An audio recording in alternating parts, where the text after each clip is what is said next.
അവളാണ് പെണ്ണ്, യഥാർത്ഥ പെണ്ണ്. അത് ഈ തീവ്ര ഫെമിനിസ്റ്റുകളല്ല. ആണിൻ്റെ വേദന, അവരുടെ സഹോദരങ്ങളുടെ വേദന മനസ്സിലാക്കുന്ന പെണ്ണ്. കഴിഞ്ഞ 2 ദിവസമായി സോഷ്യൽ മീഡിയയിൽ വൈറലായത് ഈ സഹോദരിയുടെ വീഡിയോ ആണ്.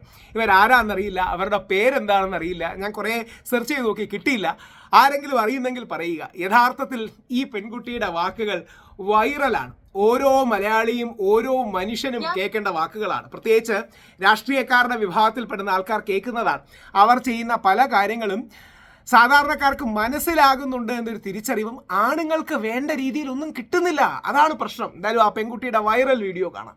ഒരു സ്ത്രീയാണ് നിങ്ങൾ ഇങ്ങനെ സൂചിപ്പിക്കല്ലേ, സഹിക്കാൻ പറ്റാത്തതുകൊണ്ട് പറയാം. നമ്മുടെ ചെക്കന്മാരൊക്കെ നിങ്ങൾ ആഗ്രഹ സാധനം കൊടുത്ത് വാങ്ങിച്ചത് അത് അവര് നിങ്ങൾക്ക് ഇനി വേണ്ടേ? ചിലപ്പോൾ ഒരു 1/2 മണിക്കൂർ കാത്തു നിന്നിട്ടായിരിക്കും നിങ്ങൾക്ക് ബസ്സിൽ സീറ്റ് കിട്ടുന്നത്. ഇനി ഒരു 3 മണിക്കൂർ യാത്ര ചെയ്യാനുണ്ടാവും. അപ്പോഴായിരിക്കും എന്റെ എൻട്രി. ടിക്കറ്റ് പോലും എടുക്കാത്ത എനിക്ക് ടിക്കറ്റ് എടുത്തിട്ടിരിക്കുന്ന നിങ്ങൾ എഴുന്നേറ്റ് തരണം. തന്നില്ലെങ്കിൽ ഞാൻ പറയും ഇത് സ്ത്രീകളുടെ സീറ്റാണ്. അപ്പൊ നിങ്ങൾ ആണുങ്ങളും മീശയൊക്കെ പിരിച്ചു വെച്ചിട്ട് ഒരു പൊട്ടനെ പോലെ എഴുന്നേറ്റ് തരണം. കാരണം അതാണ് നിയമം. അടുത്ത മാസം തൊട്ട് നമ്മുടെ KSRTC ബസ്സിൽ നടക്കാൻ പോകുന്ന ഒരു സ്ഥിരം കലാപരിപാടി ഇരിക്കും. കാശ് കൊടുക്കുന്നവർ കമ്പിയെ തൂങ്ങി നിൽക്കണം, കാശ് കൊടുക്കാത്തവർ കസേരയിൽ ഇരിക്കണം. ശുദ്ധ തെണ്ടിത്തരമല്ലേ?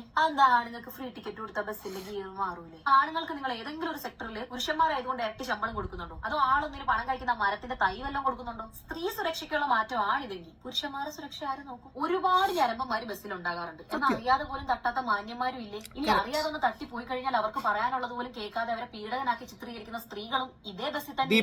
അപ്പൊ പുരുഷന്മാർക്ക് സുരക്ഷ വേണ്ടേ? ഒരു സംഘടനകളും ചോദിച്ചു വരില്ല എന്നതിനപ്പുറത്തേക്ക് സർക്കാരിന് പോലും വേണ്ടാത്ത തെണ്ടികളാണോ പുരുഷന്മാര്? അല്ല, നാണവും മാനവും ഇനി സ്ത്രീകളുടെ മാത്രം കുത്തകയാണെന്നുള്ളൊരു തെറ്റിദ്ധാരണയുണ്ടോ? ഈ സൗജന്യങ്ങളൊക്കെ എപ്പോഴും ഒരു വിഭാഗത്തിന് മാത്രം കിട്ടിയാൽ മറുവിഭാഗത്തിന് അമർഷം ഉണ്ടാവും. ബസ് ചാർജ് എല്ലാവർക്കും ഒരുപോലെ കുറച്ച് നൽകാം. ഇനി ഫ്രീ ആയിട്ട് കൊടുത്തേ പറ്റുള്ളൂ എന്നുണ്ടെങ്കിൽ രോഗികൾ, വയോധികർ, വികലാംഗർ, വിദ്യാർത്ഥികൾ, അങ്ങനെ എത്ര അർഹതപ്പെട്ട കാറ്റഗറികളുണ്ട്. സ്ത്രീകൾക്ക് സാമ്പത്തിക ലാഭം ഉണ്ടാക്കി കൊടുക്കാൻ പുരുഷന്മാരിൽ നിന്ന് സ്ത്രീകൾക്ക് എന്തോ ഒലക്കയുടെ മൂടാണ് കൂടുതലുള്ളത്. സൗജന്യത്തിന്റെ പേരിൽ ആരെയും കുറ്റപ്പെടുത്തിയൊന്നുമല്ല. ചോദ്യം ചോദിക്കുന്നവരെയും വിയോജിക്കുന്നവരെയും എപ്പോഴും വിമർശകരായിട്ട് കാണുകയും വേണ്ട. കാരണം ഇതൊരു വ്യക്തിയോടോ പാർട്ടിയോടോ അല്ല, നിയമത്തോടും നീതിയോടുമാണ്. നമ്മൾ ജീവിക്കുന്നത് ജനാധിപത്യ രാജ്യത്താണെങ്കിൽ നീതിയും സൗജന്യവും സംരക്ഷണവും കിട്ടേണ്ടത് ജനങ്ങൾക്കാണ്, സ്ത്രീകൾക്ക് മാത്രമല്ല. ഇന്ന് വർണ്ണത്തിലോ ജാതിയിലോ വിവേചനം ഇല്ലെങ്കിൽ പിന്നെ എന്തിനാണ് ലിംഗവിവേചനം? വേണ്ടി വന്ന തെങ്ങേ കയറാൻ അറിയാവുന്ന മിടുക്കികളും മീൻകറി വെക്കാൻ അറിയാവുന്ന മിടുക്കന്മാരുമുള്ള കേരളത്തിൽ ഇത്തരം ആനുകൂല്യങ്ങൾ പുതിയ തലമുറ അനുകൂലിക്കുന്നില്ല എന്നുള്ളതാണ് സത്യം. അധ്വാനിച്ച പൈസയ്ക്ക് ടിക്കറ്റ് എടുത്ത് ബസ്സിൽ യാത്ര ചെയ്യുന്ന എന്റെ അപ്പൻ ഒരു പുരുഷനായിരിക്കെ ഒരു സ്ത്രീ എന്ന ഞാൻ ഒരിക്കലും ഒരു ബസ്സിലും ഈ അന്യായ ആനുകൂല്യത്തിന്റെ പങ്കുപറ്റി ടിക്കറ്റ് എടുക്കാതെ യാത്ര ചെയ്യില്ല. വായ തുറന്ന് പറയണം,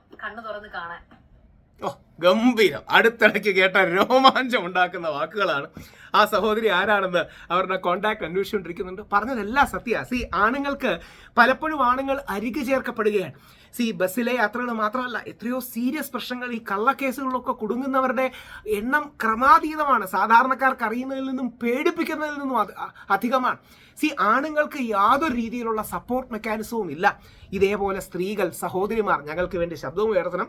സഹോദരി ആരാണെങ്കിലും, പെങ്ങൾ ആരാണെങ്കിലും, ഈ സുഹൃത്ത് ആരാണെങ്കിലും അവർക്ക് വലിയൊരു പ്രണാമം, വലിയൊരു സല്യൂട്ട്. ഇതേപോലുള്ള മിടുക്കികളായ പുതിയ തലമുറയിലെ ജെൻസി യുവാക്കൾ, അതിൽ എസ്പെഷ്യലി യുവതികൾ മുമ്പോട്ട് വരട്ടെ. ആണിന് വേണ്ടിയും കൂടി ശബ്ദം ഉയർത്തണം. കാരണം നിങ്ങളുടെ അച്ഛൻ, നിങ്ങളുടെ മകൻ, നമ്മൾ ജയിലിൽ നിന്ന് ഒരു വ്യാജ പരാതി അകലത്തിൽ മാത്രമാണ്. സിസ്റ്റം, ഗവൺമെന്റ് സംവിധാനം നമ്മളെ ഒരു രീതിയിലും പരിഗണിക്കുന്നില്ല. നമ്മൾ പുരുഷന്മാർ നിയമപരമായി അല്ലെങ്കിൽ സിസ്റ്റമിക്കായി അനാഥരാണ്. നമുക്ക് യാതൊരു സപ്പോർട്ടുമില്ല. ആ സഹോദരി, ആ അനാഥരായ നമ്മളെ പിന്തുണയ്ക്കുന്നതിന് വലിയ നന്ദിയും സ്നേഹവും പറയും.